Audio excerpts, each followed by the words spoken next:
განგმირულ მკერდებს დალეწილ მკლავებს და უძრავი იყო თებერვლის ხამე. დღეს 25 თებერვალია. საბჭოთა ოკუპაციიდან 104 წელი გავიდა. 1921 წლის 25 თებერვალი საქართველოს ისტორიაში ერთ-ერთი ყველაზე ტრაგიკული თარიღია.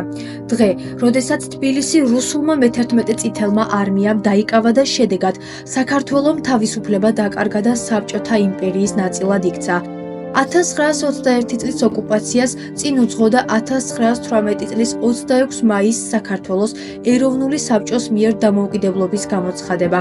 დამოუკიდებელი საქართველოს საგარეო ვითარება იმ პერიოდში რთული იყო. მის დაკარგვას რუსეთი ვერ ეგუებოდა და ყველანაირად ცდილობდა, რომ საქართველო კვლავ თავის შემადგენლობაში დაებრუნებინა. დამოუკიდებელი საქართველოს მთავრობა კი ყოველ ხონეს ხმარობდა, რომ ბოლშევიკურ რუსეთთან ნორმალური დიპლომატიური ურთიერთობა დაემყარებინა. თუმცა საბოლოოდ რუსეთმა მაინც გადაწყვიტა ჩვენი ქვეყნის დაპყრობა და მის შემადგენლობაში მოქცევა. 16 თებერვალს მე-11 წითელი არმიის 96, მე-60 და მე-20 მსროლელთა ბრიგადის პოლკები სოფელ შულავერში შევიდნენ. გადალახეს საზღვარი და დაიწყო ფართო მასშტაბიანი ომი. 10,000-ობით ჯარისკაცი, მოხალისე და მშვიდობიანი მოქალაქე შეუერთდა ბრძოლას. მძიმე ბრძოლები მიმდინარეობდა განსაკუთრებით თბილისთან, კოჟორთან და ტაბახმელასთან. ომის დაწყებიდან 10 დღის შემდეგ მოხდა საქართველოს გასაბჭოება.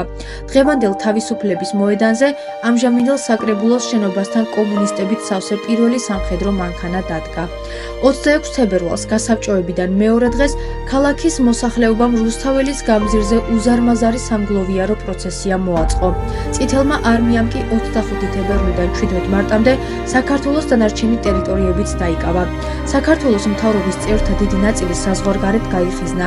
ასე დაიწყო საქართველოს ოკუპაციის 70 წლიანი ისტორია.